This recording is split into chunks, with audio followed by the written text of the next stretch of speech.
Hello, Tommy. Good afternoon. Hello to yourself. Tell me, who are you? I'm Tommy Pettersson.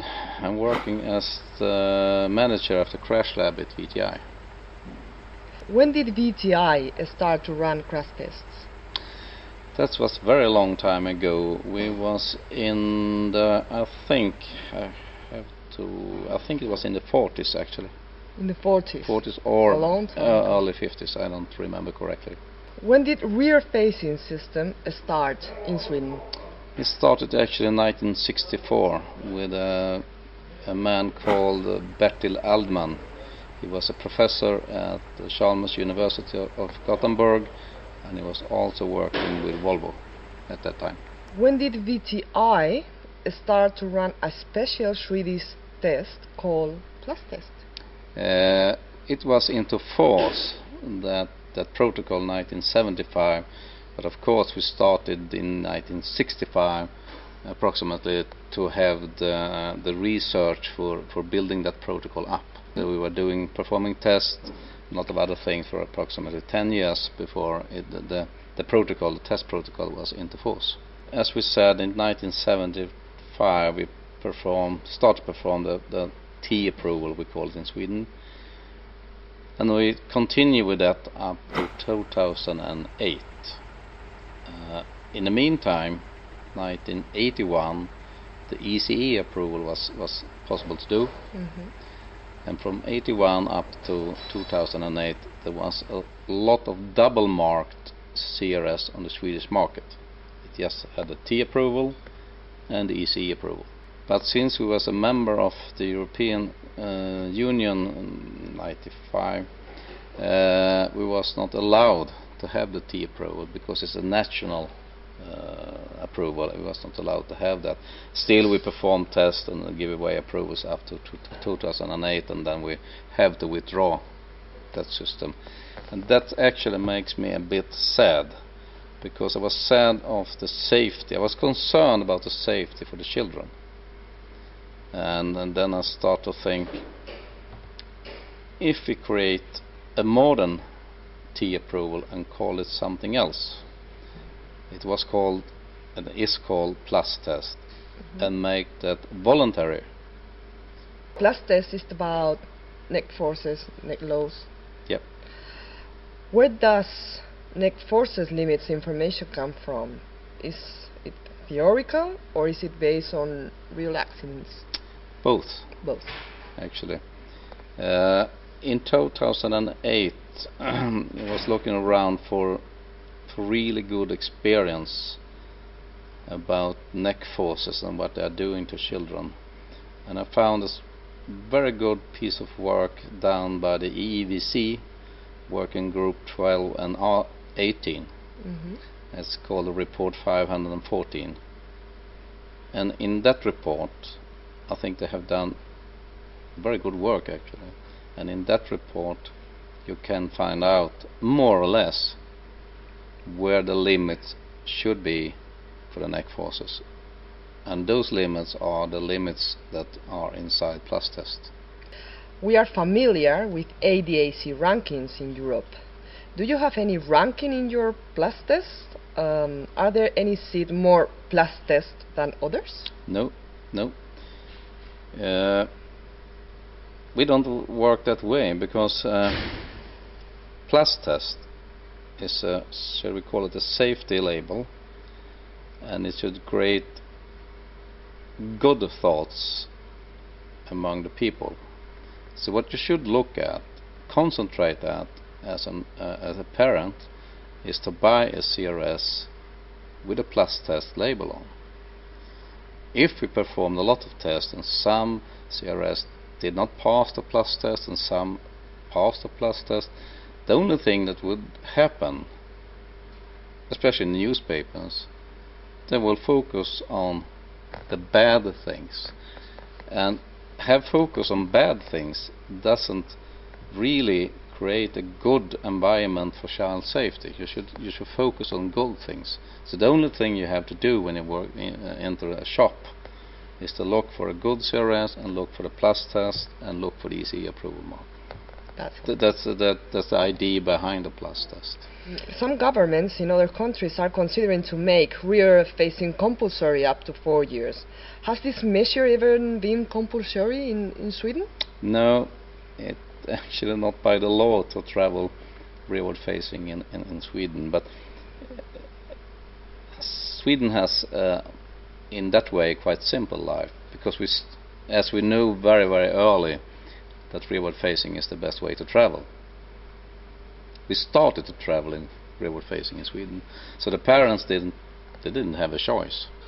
The only thing that you can buy actually was rearward-facing systems on the market, because they were the only T-approved that you can buy.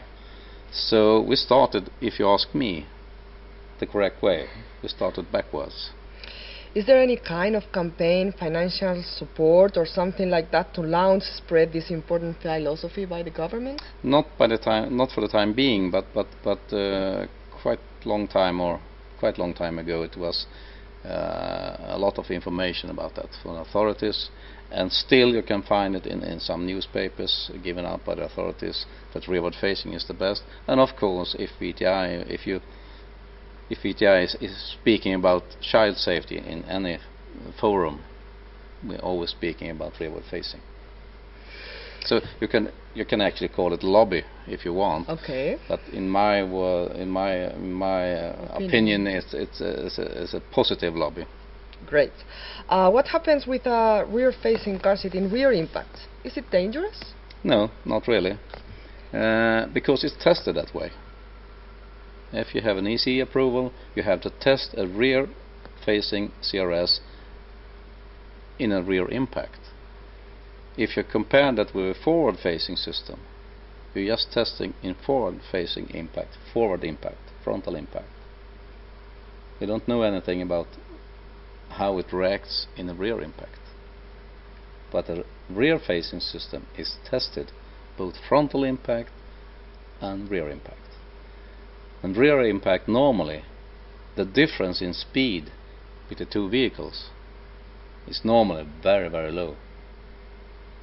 So normally nothing really dangerous happen, and the percentage of rear impact is much lower than a frontal impact if you look at the road.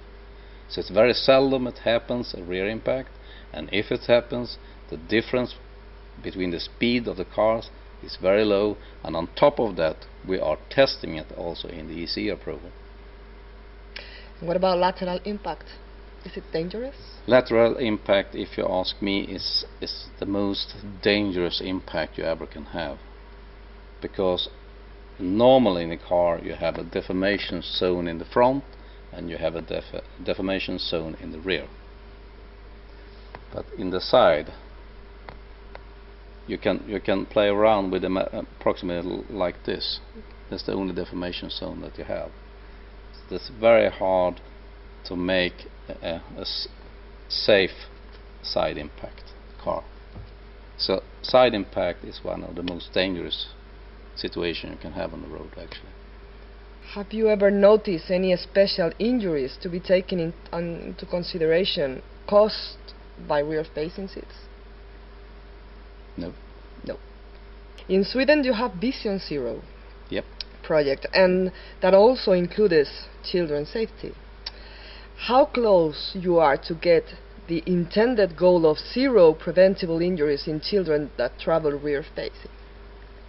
We are actually quite close, because it differs from year to year, but let's say the last years, 3 to 5 years, we just have a few.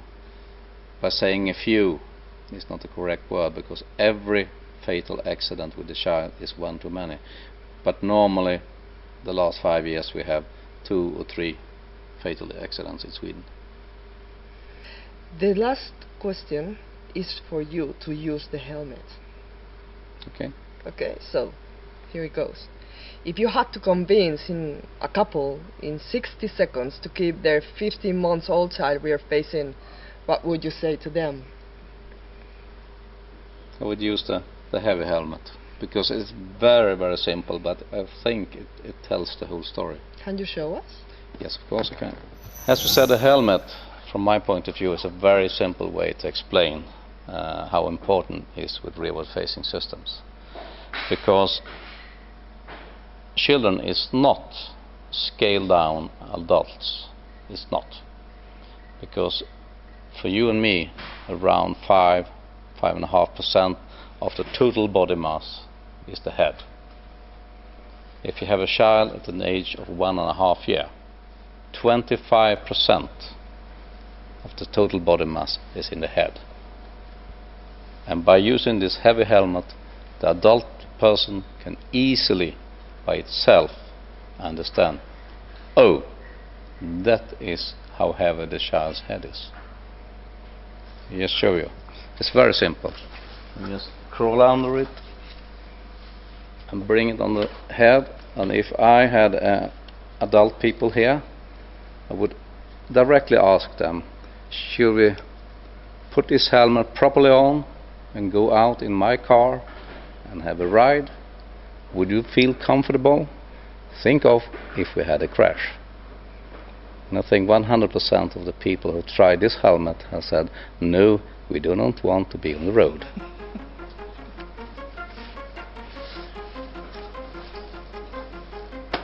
That's very simple, but it works.